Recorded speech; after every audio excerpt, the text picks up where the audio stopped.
Guten Abend miteinander. Ich begrüße euch ganz herzlich bei unserem Livestream. Heute am 30. Januar 2022. Also wir haben schon den ersten Monat hinter uns. Hallo Janet, hallo Olivia, hallo Schoki. Schön sind ihr da. Und hallo zusammen den anderen, die sich noch nicht gemeldet haben, die noch nicht geschrieben haben. Heute am Abend reden wir über das Essen, über dein Lieblingsessen. Und ein bisschen über das Kochen. Ja, wir haben... Oh, hallo Maria, hallo Attila. Schön sind ihr da. Wir haben auf dem Bild am Anfang haben wir so einen kleinen Kürbis gehabt. Das ist zwar nicht ein Kürbis zum Essen, das ist ein Zierkürbis, aber es gibt ganz grosse Kürbis, die man kaufen kann oder die im Garten wachsen. Ja, ich weiß nicht, wie die grössten Kürbis, die ihr gesehen habt, wie gross die sind. Olivia, du fragst, wie ich lebe. Es geht mir gut, danke. Und wie lebt ihr? Wie geht es euch? Ihr könnt mir auch schreiben. Kürbissuppe ist gut. Genau, mit Kürbis kann man Suppe kochen. So eine cremige, gute Kürbissuppe, das macht man viel im Winter. Also wisst ihr, was ein Kürbis ist? Kürbis ist etwa so gross oder so gross oder so gross. Es hat Kerne drin, die etwa so gross sind, grüne Kerne, die man essen kann, Kürbiskerne. Es gibt Kürbiskernöl, das man auch kaufen kann. Und aussenrum hat es so eine Schicht Fruchtfleisch, so quasi.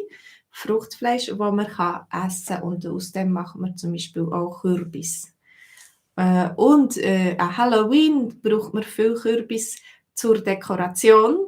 Man tut so Gesichter reinschneiden und ein bisschen Kerzchen rein, Lämpchen rein. Und es gibt dann schöne Stimmung. Ja, also Kürbis habe ich sehr gern. Olivia, du sagst, Kürbissuppe ist gut, aber man kann auch andere Sachen machen mit dem Kürbis.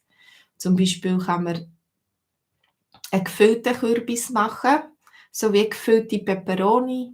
Und du tust Hackfleisch und Zwiebeln und so eine Sauce machen mit Gemüse, vielleicht Rüebli und andere Sachen. Und dann kannst du das in Kürbis rein tun und mit dem zusammen backen.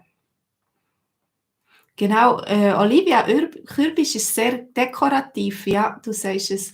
Und es hat eine schöne Farbe, so orange, gelb, ein bisschen helleres Orange, dunkleres Orange, verschiedene Farben im Orangeton. Das ist die Farbe vom Kürbis. Es gibt aber auch grünliche Kürbis oder vor allem Zierkürbis oder weissliche auch ein bisschen.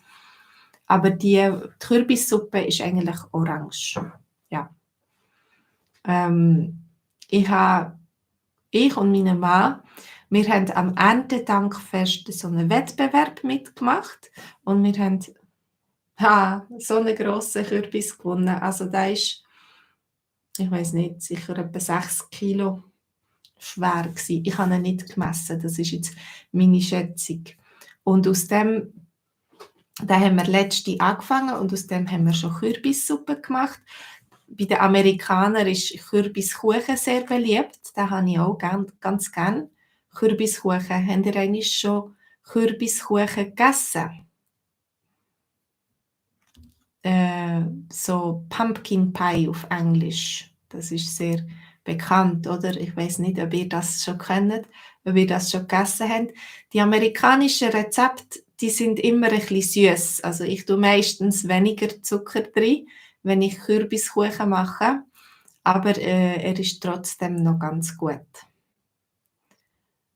Genau, das ist ein riesengroßer Kürbis gewesen. Und als wir ihn aufgeschnitten haben, haben wir auch ein bisschen Kürbis verteilt, zum Beispiel den Nachbarn oder Bekannten, einer Freundin, die gerade zu Besuch war und so weiter. Da haben wir ein bisschen Kürbis mitgegeben, weil es ist sehr viel. Also man kann auch Kürbis-Konfi machen, ja, Konfitüre mit Kürbis und Äpfeln und vielleicht Zimt oder oder so. So kann man ganz gut Kürbiskonfi machen und das hat mein Sohn sehr gern. Wir brauchen Konfi am Morgen fürs Kaffee komplett, zum Beispiel mit dem Brot und Anke und dann ein bisschen Konfi drauf. Oder wir brauchen auch Konfi viel für Pfannkuchen, also das heisst französische Omelette, wo wir machen. Meine Tochter ist eine Spezialistin in dem. Hallo Schocki. Du bist ein bisschen zu spät, macht nichts. Wir reden gerade von unserem Lieblingsessen und jetzt sind wir beim Kürbis stecken geblieben. Und dass man Kürbis-Konfi machen kann. Konfi. Und Konfi brauchen wir auch viel mit französischen Omeletten. Das sind die Omeletten, wo man nicht nur Eier braucht, sondern Eier, Mehl, Wasser oder Milch, ein bisschen Salz, eventuell Zucker, wenn man Süße machen will. Und dann so Omeletten macht mit dem Teig. Zuerst macht man einen Teig und dann nachher tut man den auf der Bratpfanne, auf der flachen Pfanne, wo man Sachen anbräteln kann, tut man den ganz fein ein bisschen Teig rein, flüssigen Teig. Das ist recht flüssig, der Teig.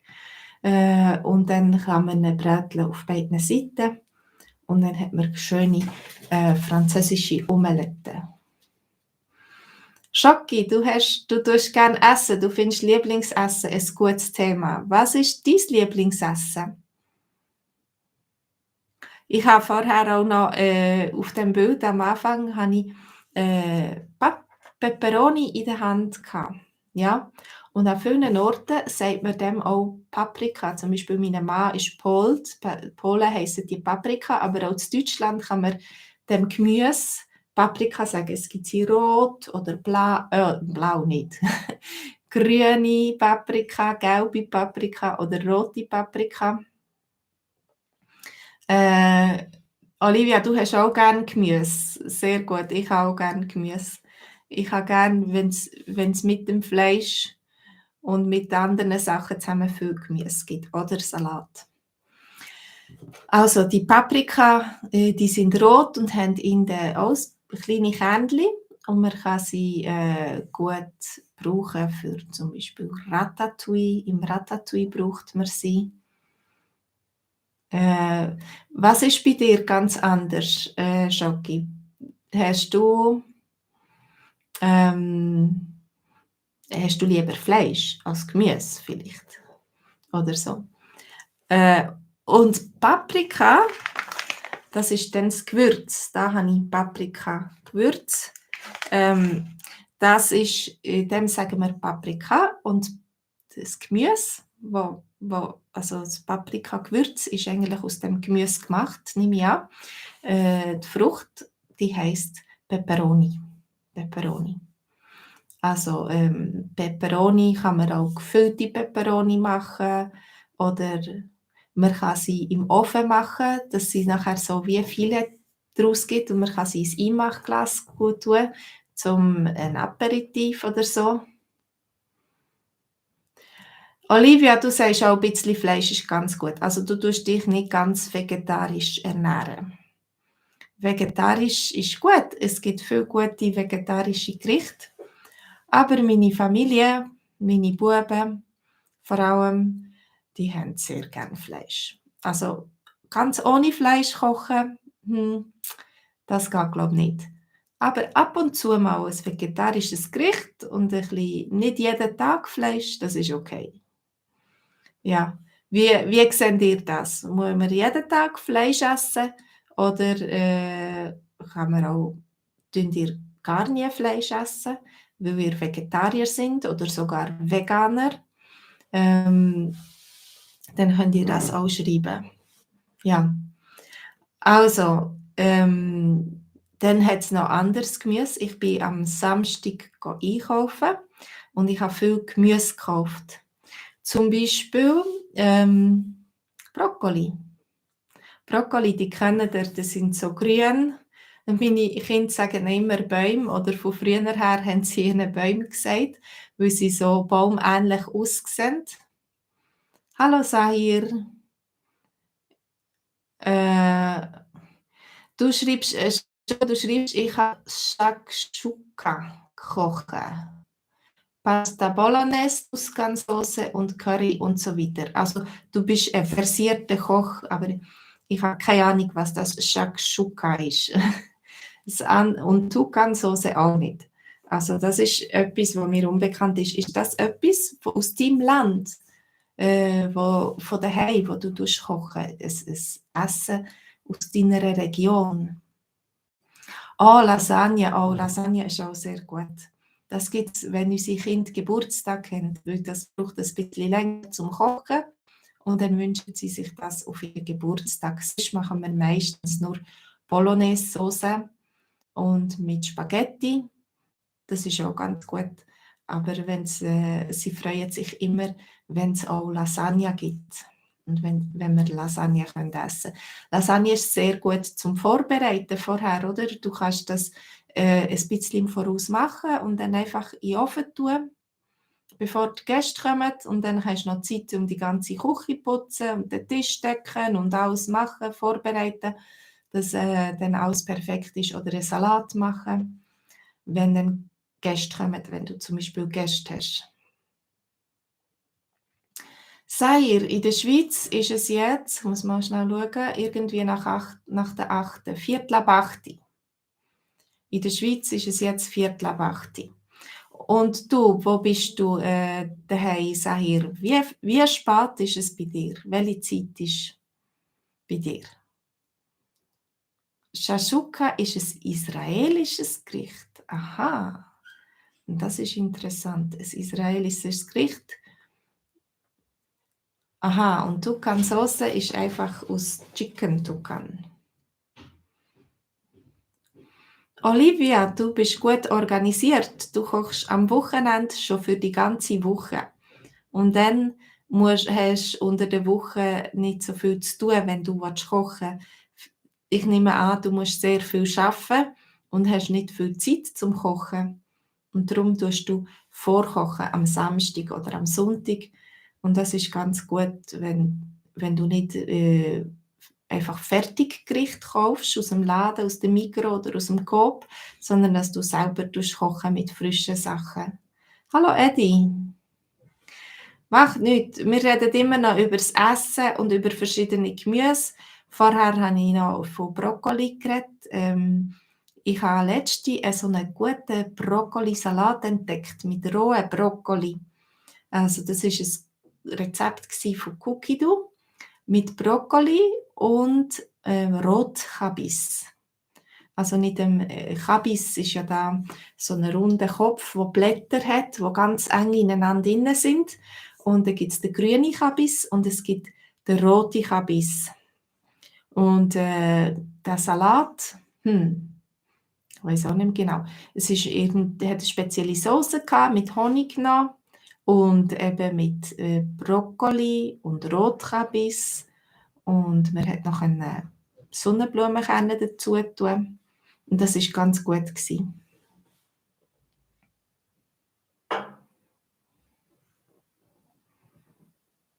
Aha, Schoki, du bist Vegetarier, weil du kein Fleisch isst, dann bist du Vegetarier.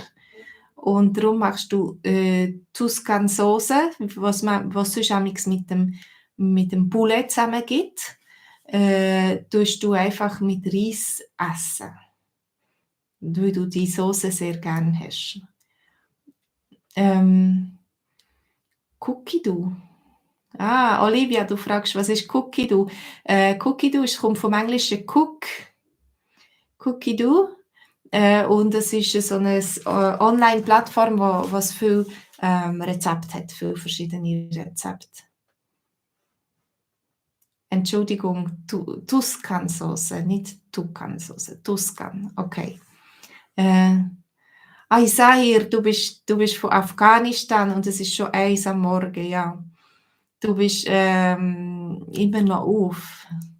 Ich hoffe, du kannst nachher trotzdem noch ein Zeitchen schlafen und du kannst morgen vielleicht ausschlafen am Morgen bis am 9 oder 10. Dann ist es gut, wenn du noch ein bisschen bei uns kannst reinhören und Schweizerdeutsch lernen. Okay, Schoki, genau, das kann ich später suchen auf Internet, Chicken Tuscan, und dann nachher kann ich dein Rezept finden. Wir müssen sowieso noch das Menü planen für die nächste Woche, und die Kinder haben eigentlich auch noch Wünsche, was sie gerne hätten. Und dann ist es gut, immer wenn man neue Ideen hat. Ich habe nämlich am Samstag ein Huhn gekauft auf dem Markt, ein richtiges Huhn, ein ganzes Huhn, ein Poulet, und ich will das noch, vielleicht kann ich etwas mit dem machen, Tuscan Chicken, vielleicht.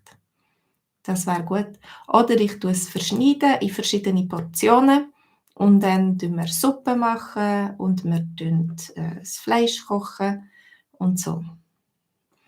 Also, das ist immer interessant, so ein Tier zu verschneiden und zu schauen, wie die Muskeln sind und wie die Haut ist und wie die Knochen sind. Das ist gerade eine Anatomiestunde zum Lernen, wie der Körper gebaut ist. Sehnen sieht man und so weiter. Ja, ich weiss nicht, ob ihr selber auch Tiere schlachten oder Tiere, wenn sie tot sind, dann verschneiden, portionieren und so. Früher haben wir manchmal auch Hasen gehabt, kleine Hasen, die wir gegessen haben. Das klingt kannibalisch. Aber es war gut gewesen. Olivia, du tust nicht gerne Fleisch schneiden. Das gruselt einem manchmal so, oh, das gruselt einem. Letztens haben wir frische Fisch gekauft, und dann haben wir die Fische müssen ausnehmen. Also die sind noch ganz gewesen, so wie sie aus dem Wasser gekommen sind. Sie sind ganz gewesen, und alles im Bauch war noch drin gewesen. Also wir haben die Innereien müssen rausnehmen, und dann sagt man, man muss den Fisch ausnehmen. Ja.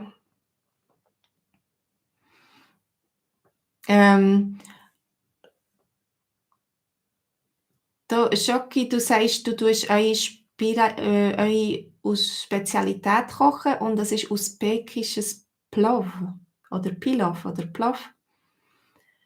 Das ist weltberühmt. Kommst du aus Usbekistan?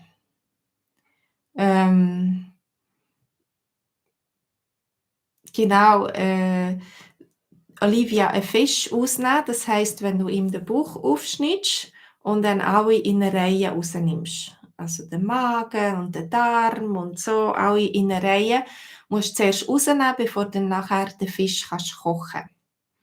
Oder du kannst ihn noch filetieren, du kannst noch das Fleisch oder ja, das Fischfleisch abschneiden, also wegnehmen von den Gräten.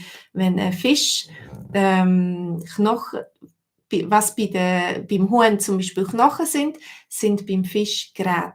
Also sein Skelett ist, dem sagt man, das sind Fischgräte.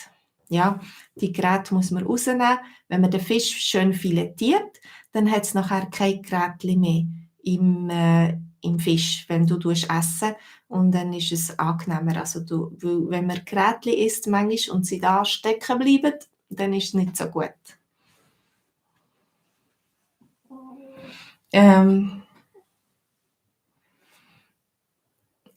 Genau, Schoki, ich muss auch auf YouTube nachher suchen und schauen, wie man das usbekische Plov macht.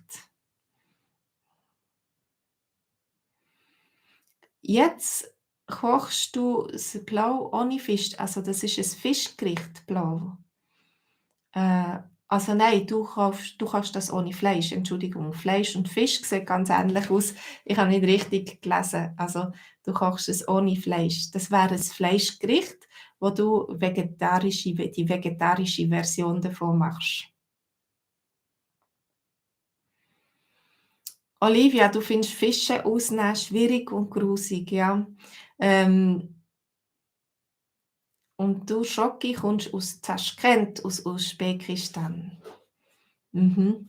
Ich weiss nicht, wie es dort aussieht, aber ich muss einmal mal googeln. Ich denke, Usbekistan tönt noch sehr so wild und so nach Natur.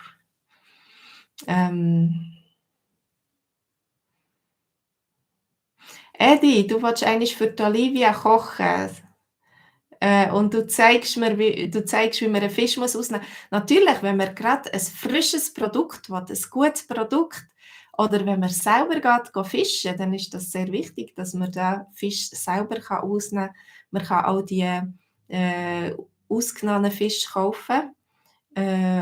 Meistens sind sie dann ein bisschen weniger frisch, ich weiß nicht. Aber mein Sohn, der Jüngste, ist er fasziniert sich, sein Hobby ist Fischen seit einem halben Jahr oder so. Und jetzt ist er auch sehr interessiert, wie man das macht, Fisch ausnehmen. Und eigentlich haben wir angefangen, für ihn die Fische zu kaufen, dass er üben kann, wie man Fisch ausnehmen. Und nachher tun wir sie meistens filetieren und die Filette, die tun sie ganz gerne essen.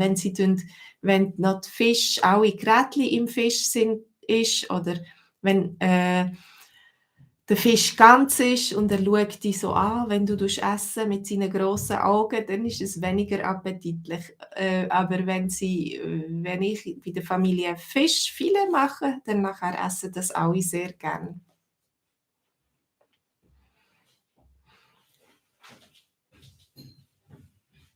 Edi, du bist am Meer geboren und du hast schon ganz viel Fisch ausgenommen und vielleicht auch noch ganz viele andere Meeresfrüchte gekocht. Wir sind nicht so gut, wenn es um Meeresfrüchte geht. Ich muss sagen, ich muss gestehen, ich habe das noch nie selber gekocht, Meeresfrüchte. Gestern hat meine Tochter etwas gemacht mit Krevetten. Sie hat den Wunsch gehabt, sie möchte etwas mit Krevetten machen. Und sie hat etwas Gutes gekocht. Das war ganz gut gewesen. Aber ich habe sonst noch nie so ich habe es auch sehr selten gegessen. Aber ich glaube, es ist doch recht gut. Schoki, du sagst, man kann gut auf Taschkent reisen. Das ist schön. Der Tourismus wird immer besser und du kannst, es ist sicher. Es ist ein sicherer Ort, würdest du sagen. Und Olivia fragt, wo am Meer bist du aufgewachsen, Edi? An welchem Meer? Aus Barcelona? Bist du aus Barcelona? Am Mittelmeer? Oder, genau, Rimini, hast du vielleicht auch schon gesagt.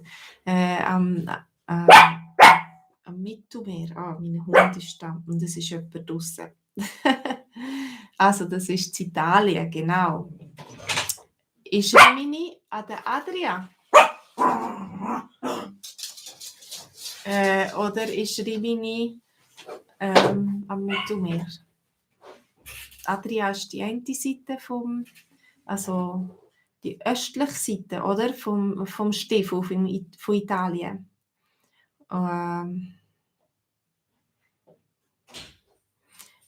Am Adriatischen Meer, genau, du bist an der Adria und du kommst aus Rimini. Genau, wenn ich arbeite, dann habe ich viel unseren Hund auf den Schoss da unten bei mir und er schläft da, aber jetzt ist gerade mein Sohn heimgekommen und dann hat sie raus wollen zu ihm. Ja, also du, Edi, du bist gut mit Pizza und Lasagne und all diesen guten italienischen Gerichten, sehr wahrscheinlich. Wir essen ja auf der ganzen Welt immer sehr viel von diesen italienischen Gerichten oder Bruschetta oder irgendetwas. Genau, Schoki Luna will auch teilnehmen. Sie wird ein berühmter Hund dann. Edi, Rimini ist in der Mitte von Italien. Olivia, bist du auch schon zu Rimini gewesen? Hallo, Viendra. Hallo, schön bist du da.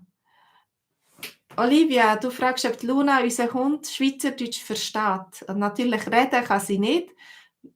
Ich weiß nicht, ob sie mich versteht. Ein bisschen versteht sie vielleicht, wenn ich etwas von ihr will. Aber Und das ist so schwierig mit dem Verstehen. Also, wir sind immer noch beim Essen. Wir haben von der Brokkoli geredet, wir haben verschiedene Gemüse angeschaut.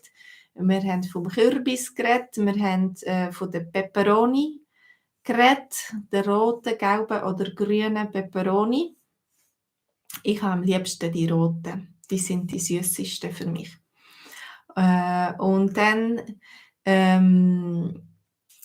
Brokkoli, wir haben gar nicht so gesagt, was man mit denen kochen kann. Also Brokkolisalat mit Rotkohl, von dem habe ich erzählt. Das ist ein guter Salat mit viel Vitaminen und Nährstoffen, Mineralstoffen.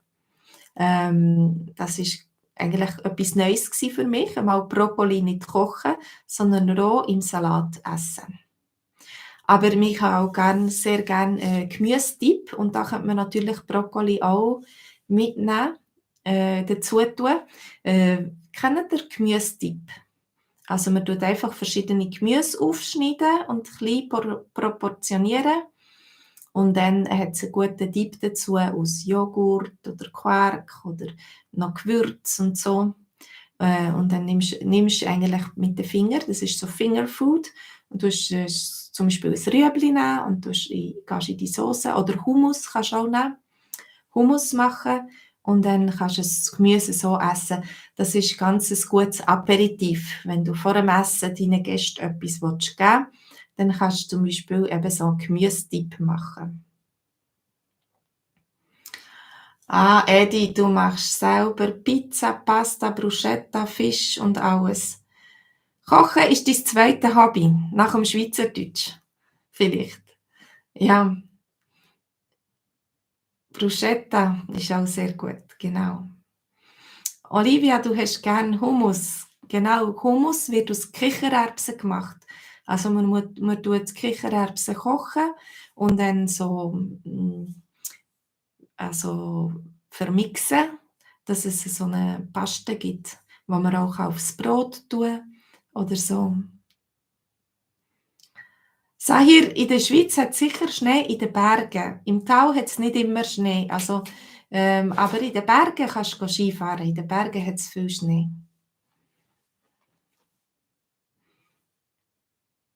Ah, ja, Schoki, das Käsefondue, das kann man besser in der Schweiz machen.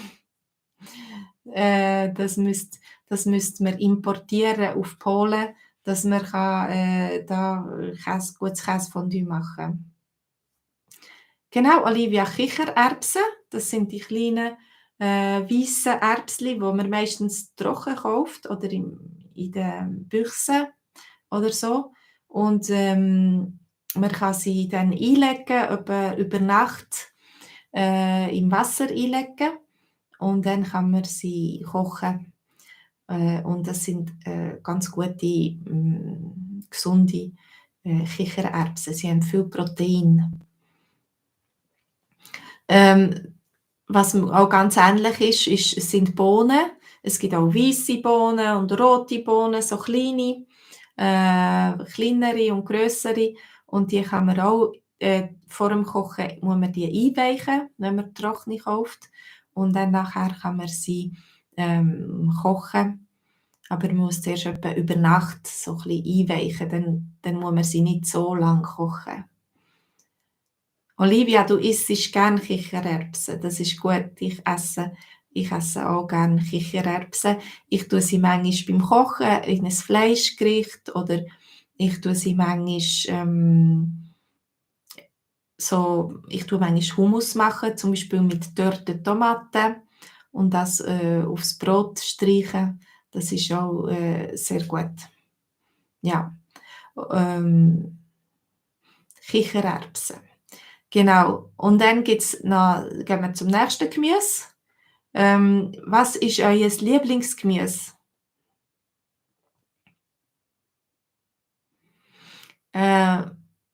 Du hast geschrieben, Schoki, dass du in 2019, 20 du hast mit einem Mädchen aus Chur zusammengelebt und 2 Jahre zusammengelebt und du bist auch Hast auch mit ihr Olivia Rüebli, hat ganz einen anderen Namen als auf Hochdeutsch. Ja, auf Hochdeutsch sagen wir Karotten. Und das ist eben das Gemüse, das etwa so lang ist oder so lang, so länglich. Und Orange ist eine Wurzel, die in der Erde wächst. Ja. Und Rüebli braucht man viel beim Kochen. Das ist ganz ein gutes Gemüse. Und ich habe es auch sehr gern einfach so roh zum Essen oder zum Salat machen oder man tut es in Bolognese-Sauce oder man tut einfach sonst nur Rüebli kochen oder Rüebli und Erbsli. Genau, Edi, das sind Rüebli. Aber wenn ich sage eine Rübe, eine grosse Rübe, dann sind das etwa so grosse Rüben, die auch im Boden wachsen, Zuckerrüben oder so, wo manchmal die Leute haben, oder man macht Rebenlichtli daraus, oder auch man tut sie mehr den Tieren verfüttern. Also Rüebli, kleine, und Rüben, die grossen, das ist nicht das gleiche Gemüse. Das ist nicht die gleiche Sache. Olivia, du hast gerne Rüebli-Salat, genau. Oder ich tue einfach Rüebli zum grünen Salat rein, einfach ein bisschen. Das gibt eine schöne Farbe. Das sieht ganz schön aus, nachher mit ein bisschen Randen oder ein bisschen Rüebli oder so. Dann nachher wird es ganz schön farbig. Ich tue auch gerne, ja, Olivia, man sagt Rüebli fürs Bübli, aber das ist natürlich für Mädchen auch gut, nicht nur für Buben. Aber so will man die Kinder ein bisschen motivieren, dass sie gesunde Rüebli essen. Rüebli. Und dann haben wir noch so ein Gemüse, das so weiss ist. Es hat so einen weissen Kopf, Blätter rundherum. Und es sieht ein bisschen ähnlich aus wie Brokkoli, aber es ist mehr runder und es hat keinen so Stiel, keinen grossen Stiel. Und es ist ganz gut auch zum Suppe machen, einfach so als Gemüse. Es ist häufig, zum Beispiel in diesen Packungen, wo es gefrorenes Gemüse drin hat, dann ist es auch drin. Das ist der Blumenkohl. Der Blumenkohl. Und den kann man ganz gut auch so essen. Man kann auch roh essen, man kann Blumenkohlsalat machen oder so. Und den habe ich auch ganz gern.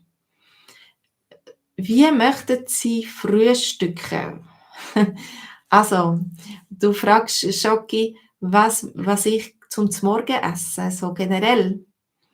Genau, oder das könnte eine Frage an alle sein. Was essen ihr zum Morgen? Also das Frühstück, das ist in der Schweiz zum Morgen, weil wir das am Morgen essen.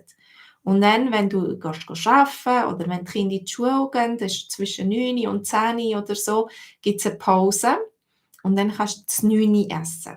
Das 9. Und am Mittag ist es zu Mittag.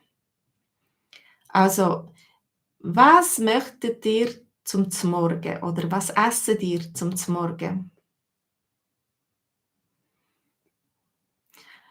Edi, ich verstehe deine Frage nicht.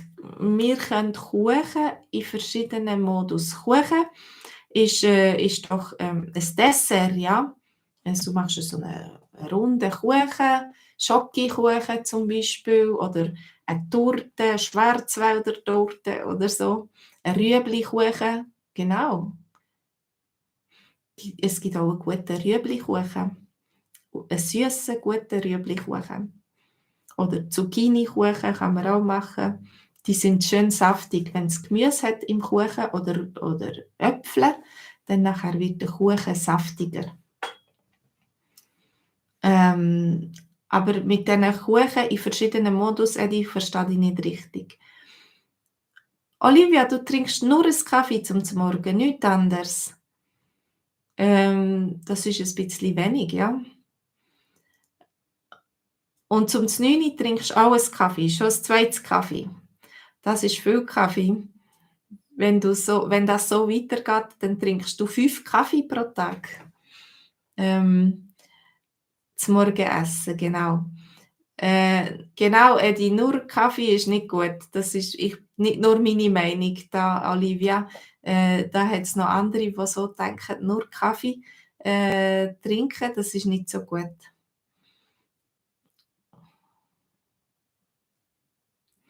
Also, wie mache ich zum Morgen Schoko? Das ist deine Frage. Olivia isst erst am 12 Uhr, also sie isst keins zum Morgen, sie isst direkt zum Mittag. Oder heute haben wir am 12 Uhr zum Morgen gegessen. Also, es war noch kein richtiges Mittag gewesen, aber wir haben erst am 12 Uhr gegessen. Am Sonntag ist es manchmal so. Mm. Also, zum Morgen, das ist verschieden. Äh, nicht alle essen zum Morgen bei uns in der Familie, aber ich mache gern zum Beispiel Porridge zum Morgen oder ich mache selber Crunchy Müsli und dann tue ich das mit Joghurt essen. Oder ich mache ein Ei, ein Spiegelei, meistens ein Spiegelei.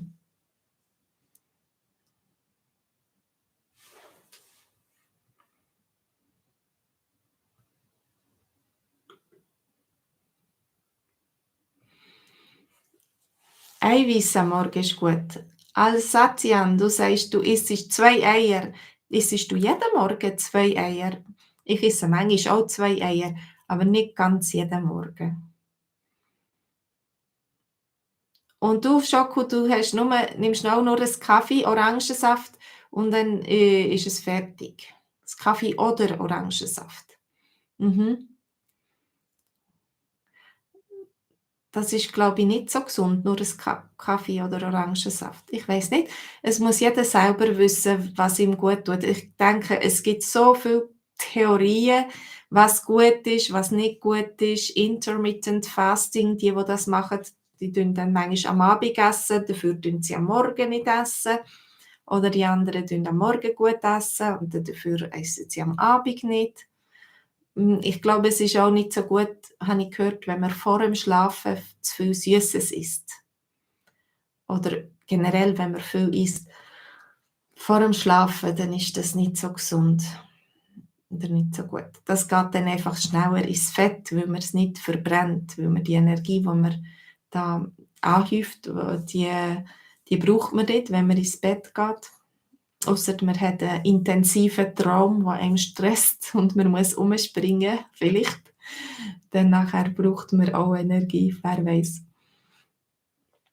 Also, Olivia, du isst am Abend weniger. Also du tust schon zum Beispiel ab dem 6 Uhr sagen, jetzt esse ich nichts mehr.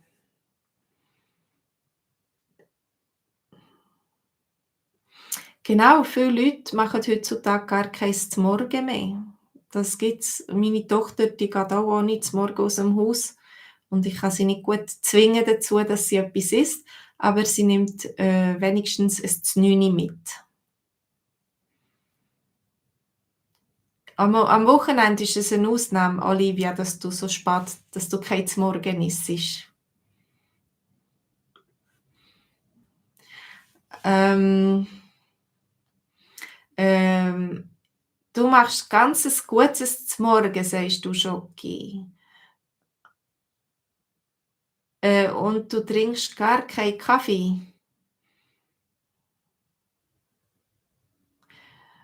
Ja, Edi, du musst aufladen und abladen. Also du hast einen physischen Job, du musst anpacken und tragen und so. Dann nachher brauchst du ein gutes Morgen, am Morgen, dass du Energie hast zum Schaffen, genau. Und wenn du auch nur am Bürotisch sitzt und irgendetwas machst, dann brauchst du ein bisschen weniger Energie. Und ich war einmal auf einem Bauernhof arbeiten. 2 Wochen lang helfen. Das heisst Landdienst, das, was ich gemacht habe.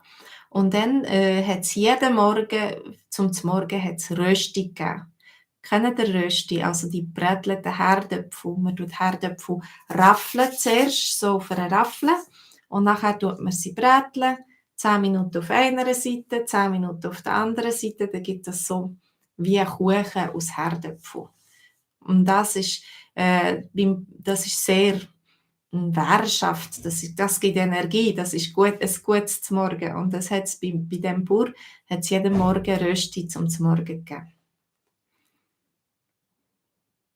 Genau, Alsatian, du kommst sehr wahrscheinlich aus dem Elsass, ja? Man sagt, am Morgen soll man essen wie ein König, am Mittag wie ein Arbeiter, wie ein Prinz oder wie ein Arbeiter. Ich habe das gehört wie ein Arbeiter. Und am Abend wie ein Bettler. Mhm. Das habe ich auch schon gehört. Und ich glaube, das ist glaube nicht schlecht, die Regeln.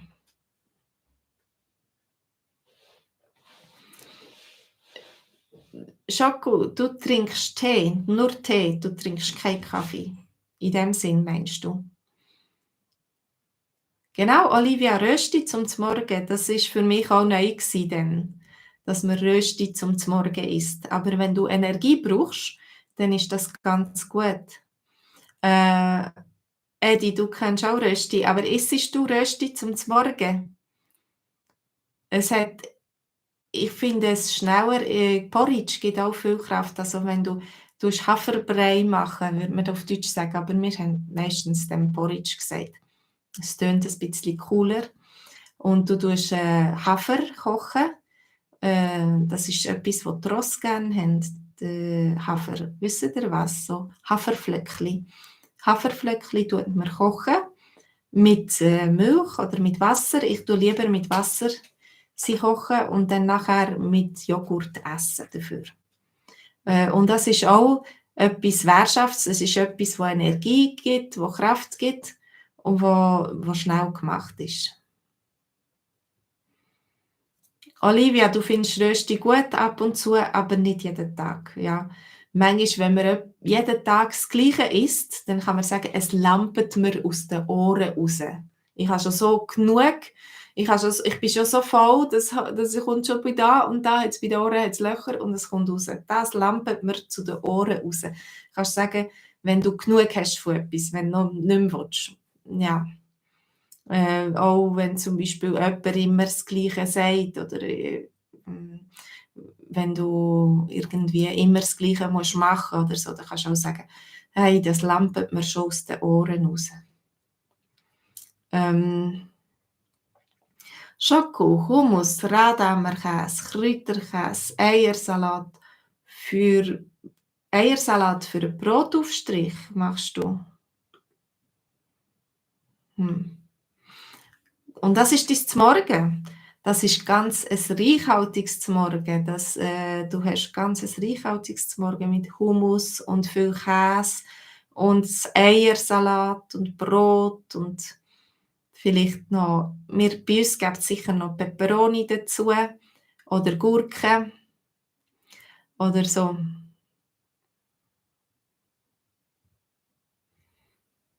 Alsatian, ich habe dich nach dem Namen gefragt. Das ist ein anderer Name für einen deutschen Schäferhund. Das habe ich nicht gewusst. Und der deutsche Schäferhund, der kommt ursprünglich aus dem Elsass. Ja, also du bist als Elsässer sehr wahrscheinlich auch, kannst du einen Dialekt, oder? Der elsässische Dialekt. Und dann ist es für dich vielleicht gar nicht so schwierig, Schweizerdeutsch zu verstehen.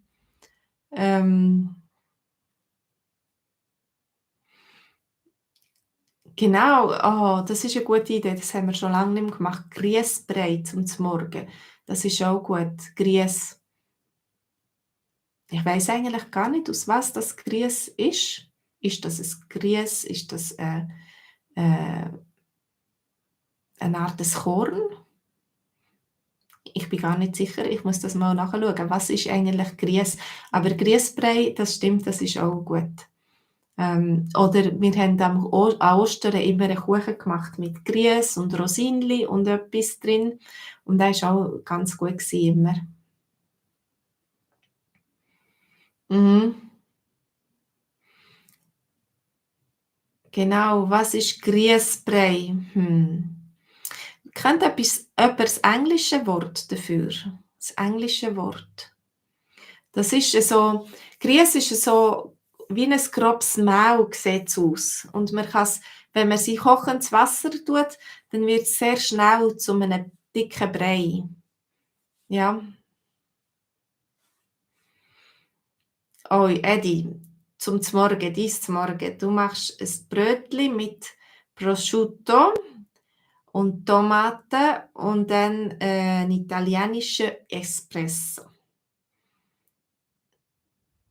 Du trinkst maximal 3 Espresso pro Tag, aber nicht nach der 4. Nach der 4, das wäre zu spät, gell? Dann nachher kannst du am Abend nicht mehr schlafen.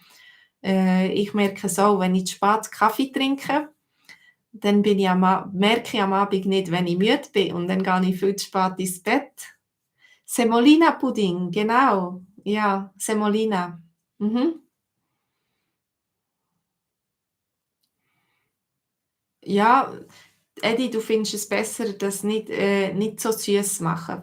Eigentlich ist es gut, wenn man den Zucker ein bisschen eliminiert aus unserer Diät, weil wir haben überall so viel Zucker drin. Also auch wenn man so, Zutatenliste liest, wenn du etwas kaufst im Laden und du liest, was es für Zutaten hat. So viel hat's Zucker drin, auch wenn es gar nicht ein süßes Gericht ist, auch bei normalen, ähm, Fertiggerichten, die du kannst kaufen. Ähm, Olivia, du möchtest gern, dass der Eddie für dich zum Morgen macht. Genau. Ähm, ich bin einmal in Italien und mir hat der Markt so gefallen, wo man auf dem Markt alles so frisch hat können kaufen und das so gute Qualität und das Ambiente so vom Markt, das ist cool gsi. Einfach, auch Gewürze hat man viel können kaufen und Sachen. Ah, Schoki, du tust Buchweizen kochen und dann noch einmal mit Milch kochen und ein bisschen Zucker dazugeben. Das ist eine gute Idee. Muss ich mal probieren. Ich habe viel Buchweizen daheim. Wir tun Buchweizen manchmal zum Mittag machen, aber mit Milch habe ich das noch nie probiert. Mit Milch. Ich habe schon probiert, Buchweizenbrot zu machen. Das ist ganz einfach. Man tut das Buchweizen in Wasser so aufweichen, über die Nacht. Nachher ein bisschen Salz drin, glaub's, und dann in den Ofen, wenn ich mich gut erinnere. Aber meine Familie ist nicht so happy gsi mit dem Brot. Es haben nicht alle gerne Buchweizen.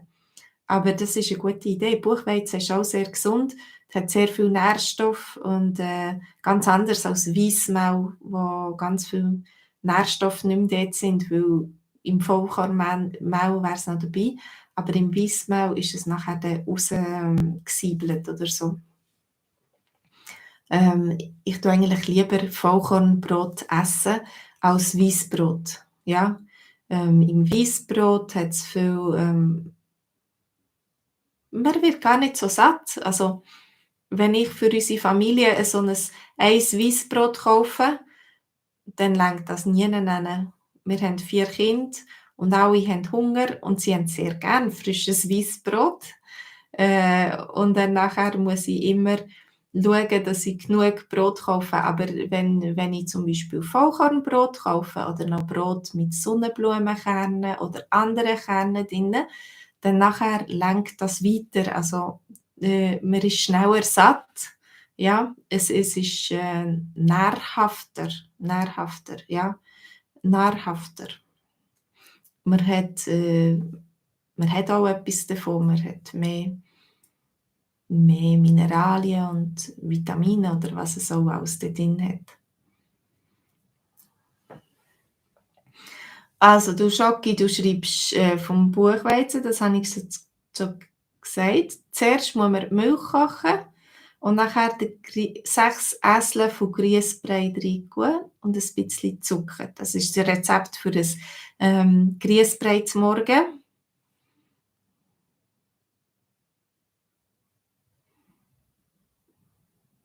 Also, Edi, du schreibst, du machst selber auch Brot. Du hast das Gefühl, die Kinder müssten das Brot mal versuchen zu essen, das Buchweizenbrot, und ausprobieren und dann würden sie sich davon überzeugen, dass es doch eigentlich ein gutes Brot ist, ja. Und viele Leute haben ja heute Probleme mit Gluten und wenn du Buchweizen isst, dann hast du kein Gluten. Also, das kann man gut auch essen, wenn man glutenintolerant ist oder wenn man einfach möchte, ein bisschen weniger Gluten essen. Das tönt gut, ja, Edi.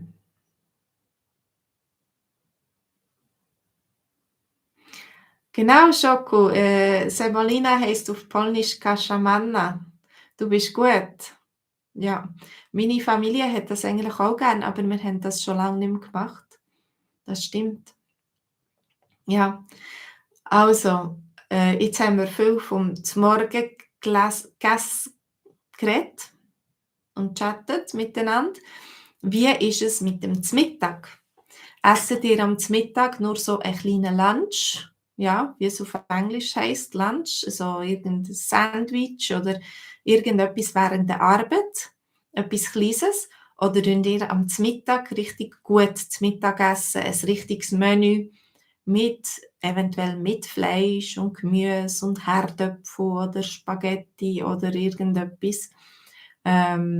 Oder eben könnt ihr nur leicht picknicken, etwas Kleines essen und dann am Abend gut kochen. Wie ist das bei euch? Ähm, Schoki, du sagst, du isst Dinkelbrot. Dinkel hat nämlich auch weniger Gluten. Das ist eines der alten Getreide, wo weniger so gezüchtet worden ist auf Gluten. Getreide wird nicht gezüchtet. Es wird selektioniert. So. Und es hat weniger Gluten und ist auch ganz gesund, Dinkel. Und dann meistens tut man es noch Vollkornmehl nehmen, zum Beispiel Vollkorn-Dinkelmehl.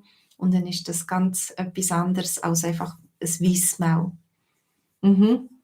Ähm, Dinkelbrot ist mega gesund, ja.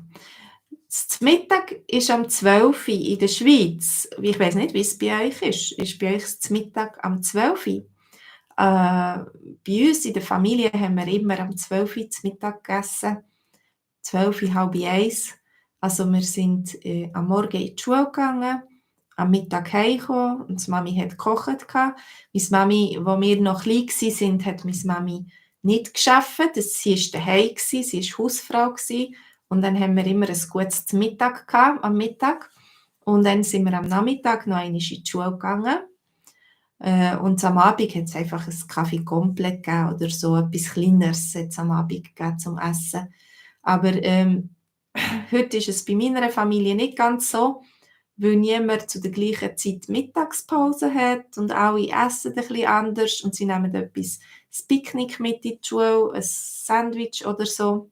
Und dann können sie, dann daheim, etwa manchmal am 3 oder am 4 oder am 5 können sie dann erst ein richtiges Mittag essen.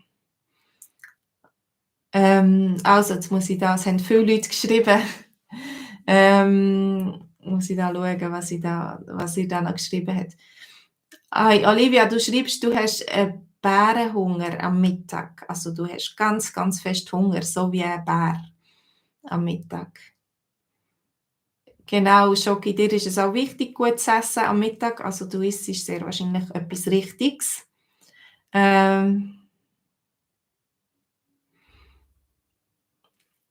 Also du, Edi, bei den Italienern ist es so, dass es am Mittag immer Pasta gibt, also irgendeine Art Teigware mit Salat und Gemüse und Fleisch oder Fisch oder Pizza zum Abend, zum Znacht, zum Abendessen, zum Znacht. Eine Pizza zum Znacht. Ich habe gehört, dass man auf der Pizza auch viel einfach Reste drauf tut. Wenn vom Mittag vielleicht Reste bleiben, so Bolognese-Sauce oder so, dann kannst du am Abend auf die Pizza Bolognese-Sauce tun oder so. Das ist auch noch gut. Dann kannst du Reste verarbeiten. Also, Mittag ist bei dir am 12 Uhr. Ich weiss deinen Namen nicht, weil ich die Schrift nicht lesen kann. Aber bei dir ist Mittag am 12 Uhr. Das Mittagessen. Mittag, es ist Mittag, dann nachher ist wirklich 12 Uhr, das ist die Zeit. Und es gibt das Mittag, das ist das Essen, das Mittag. Ja? Aber der Mittag ist am 12 Uhr, die Mitte vom Tag, der Mittag. Und das Mittag, das ist das Essen. Also meistens gibt es am Mittag das Mittag. Aber manchmal gibt es eben auch ein bisschen später erst das Mittag. Das heisst, dann gleich noch zum Mittag, obwohl es nicht mehr genau Mittag ist.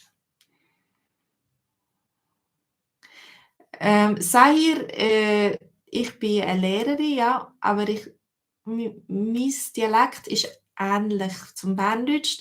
Es ist ein Gemisch vielleicht am ehesten zwischen Bern und Luzerndeutsch. Also es ist nicht ganz richtiges Berndeutsch. Aber es hat schon Ähnlichkeiten.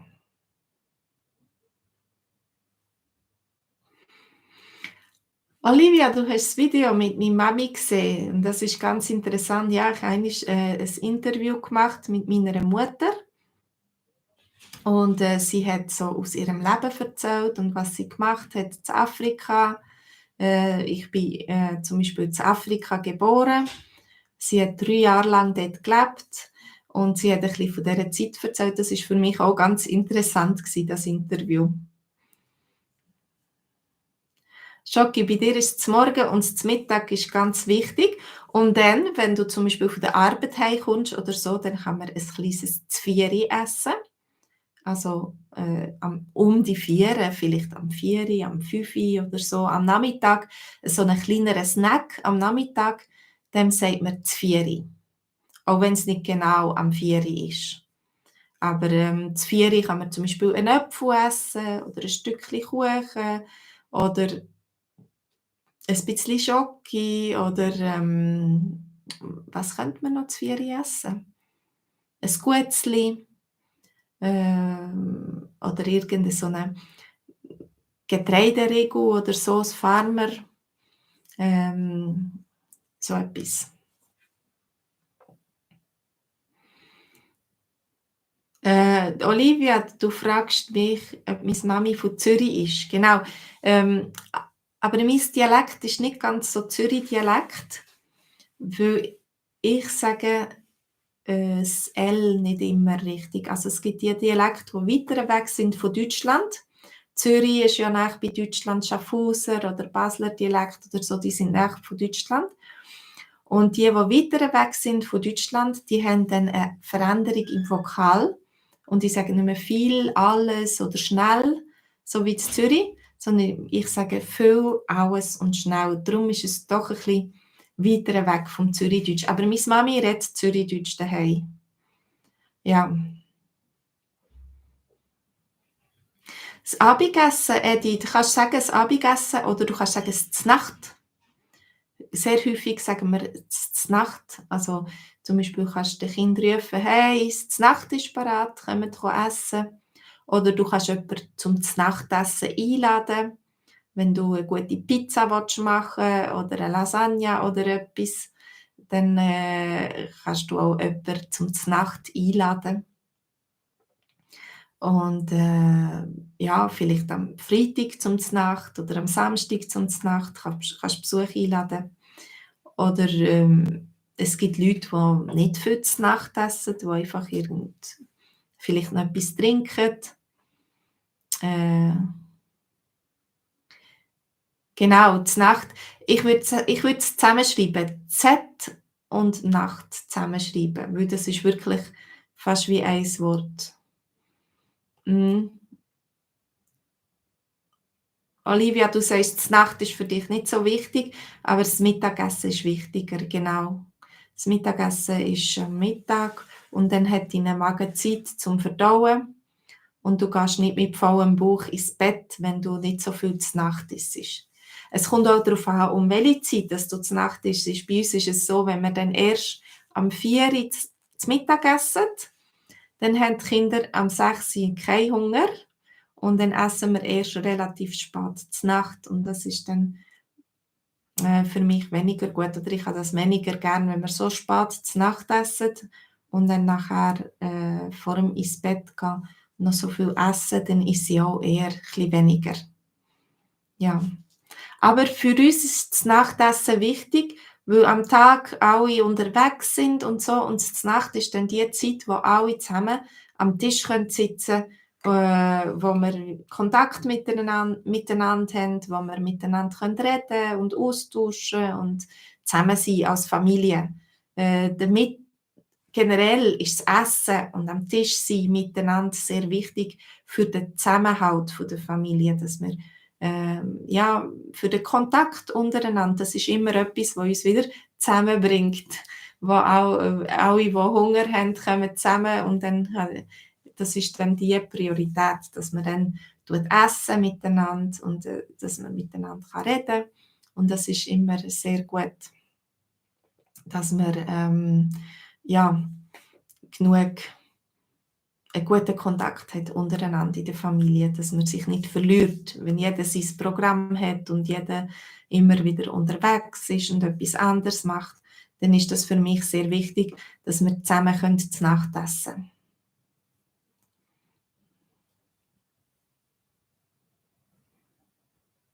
Ja, die Lasagne zum Nacht ist ein bisschen schwer zu verdauen. Bei uns ist es viel so, dass es zum Nacht noch Reste vom Mittag gibt. Also das ist auch nicht immer ganz leicht zum Verdauen, aber auf jeden Fall nicht ein leichtes Essen, aber meine Kinder haben zum Teil Heisshunger. Ich habe 4 Teenager daheim. Der älteste ist 18, 3 Buben und die haben einen guten Appetit. Einen gesunden Appetit. Ja, denen macht es nichts, wenn sie auch am Abend viel essen oder etwas Schweres essen oder so. Das ist denen gleich. Sie haben gern nicht nur ein Stückchen Brot, sondern ein bisschen mehr. Ja. Meine Tochter tut auch ganz gut französische Omelette machen und das gibt es zum Nacht bei uns noch viel. Entweder französische Omelette oder eben ein Kaffee Complet oder eben dann noch die Reste vom Mittag. Genau, Edi, hast du auch Kinder in diesem Alter, dass du mich so gut verstehst? Ja. Oder wir mögen uns vielleicht auch an die Zeit erinnern, wo wir Teenager waren und gesunden Appetit hatten. Ich mag mich erinnern, wo meine Schwager Teenager waren. Die sind eben relativ viel jünger als ich. Genau, für 4 Teenager, das heisst, man muss grosse Quantitäten kochen. Also, wir müssen ja alle jeden Tag kochen. Aber wenn wir viele Teenager haben, dann nachher wollen wir grosse Quantitäten kochen. Ja, und meine Schwager, die, wo sie so 16, 18 waren, manchmal, wenn es einen Tauer Herdöpfel hat gegeben, so haben sie so einen Haufen Herdöpfel drauf gehabt und ein bisschen und Soße. Also das ist wirklich der Tauer fast überlaufen. Sie haben so einen Heisshunger haben sie gehabt, so einen Heisshunger. Ja. Und dann gibt es andere, so junge Damen, Mädchen oder so, die essen wie Spätzle. Also ein bisschen von etwas, ein bisschen Salat, ein bisschen vom anderen und dann haben sie schon keinen Hunger mehr. Ich bin auch eine, die eher einen guten Appetit hat. Also ich tue gerne essen und ich geniesse das Essen. Edi, du hast eine 9-jährige Tochter. Ja, das ist schön, aber die isst sehr wahrscheinlich noch nicht ganz so viel. Mhm. Aber das ist super. Ja, ich glaube, das ist etwa alles von mir. Ich weiss nicht, habt ihr noch Fragen oder habt ihr noch etwas sagen zum Thema Essen? Also wir haben es davon gehabt von den verschiedenen Gemüse.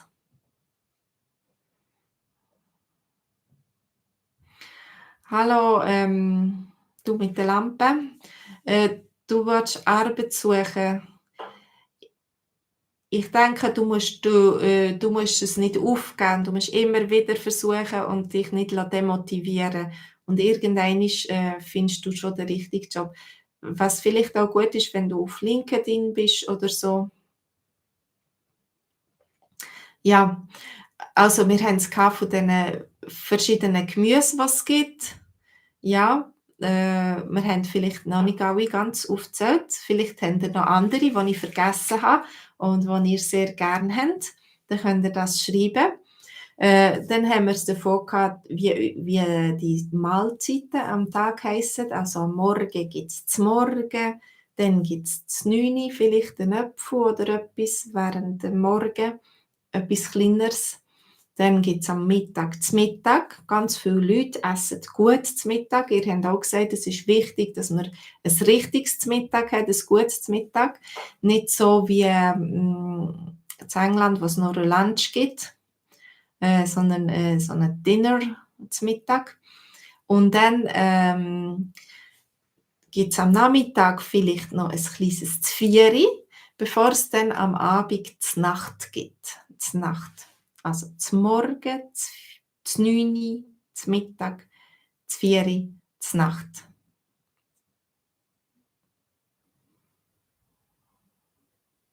Oh, Edi, du hast einen Vorschlag, über Verkehr zu reden.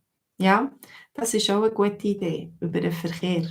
Wir sind ja unterwegs und dann wir müssen manchmal jemandem auch etwas beschreiben, wo etwas ist. Und dann ist das gut, wenn wir können, über den Verkehr reden. Oder wenn du hörst, im Radio Verkehrsmeldungen hörst, dann nachher ist es auch gut, wenn du das verstehst. Aber die sind meistens Hochdeutsch, die Verkehrsmeldungen im Radio. Genau, Edi, du bist ja sehr wahrscheinlich Lastwagenfahrer, wenn ich mich gut erinnere. Also du tust einladen und ausladen und du im Verkehr fahren. Und das ist wichtig für deine Arbeit. Mhm. Danke für deine Idee. Ähm, gut. Habt ihr noch andere Gemüse gerade noch? Dann könnt ihr das schreiben. Und sonst, ich weiß nicht, ob ihr schon Znacht gehabt habt oder ob ich euch so einen guten wünsche fürs Znacht jetzt dann. Deine Tochter redet schon Schweizerdeutsch, Edi, genau. Wenn sie in der Schweiz aufwächst und in die Schule geht, dann nachher, die Kinder lernen immer extrem schnell Schweizerdeutsch. Du bist als LKW-Fahrer viel in der Schweiz unterwegs, vielleicht nicht nur in der Schweiz. Und dann kannst du Geografie sehr gut, ja. Dann kannst du das Land sehr wahrscheinlich besser als ich. Und dann wünsche ich euch auf jeden Fall ganz, ganz einen schönen Abend. Ich danke euch fürs Mitmachen, fürs Mitchatten und Ideen geben. Ah ja, vom Raclette haben wir nicht geredet und vom Fondue. Genau, Olivia, du hast Raclette sehr gern. Schewit,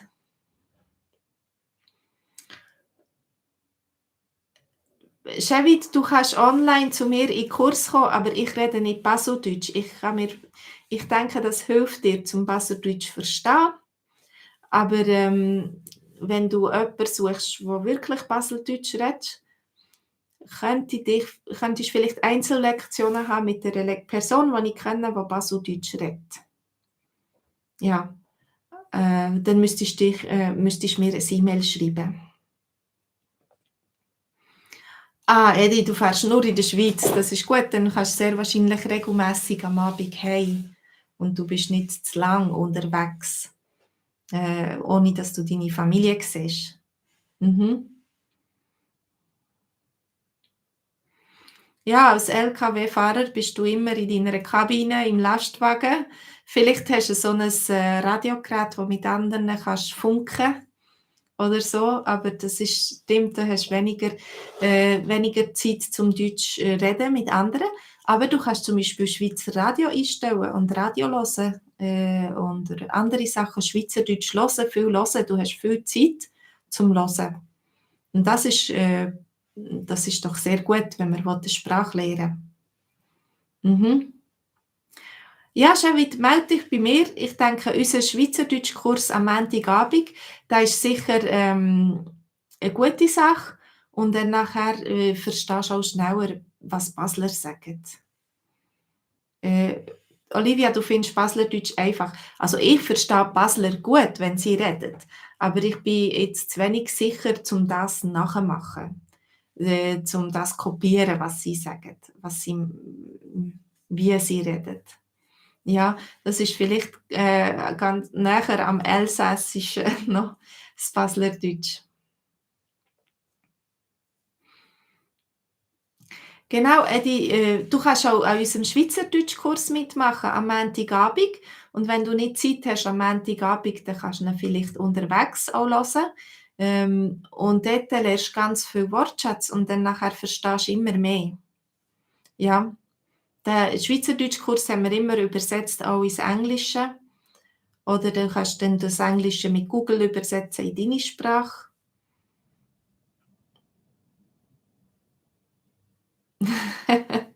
Schocki, du möchtest immer noch einmal für Fondue eingeladen werden. Okay.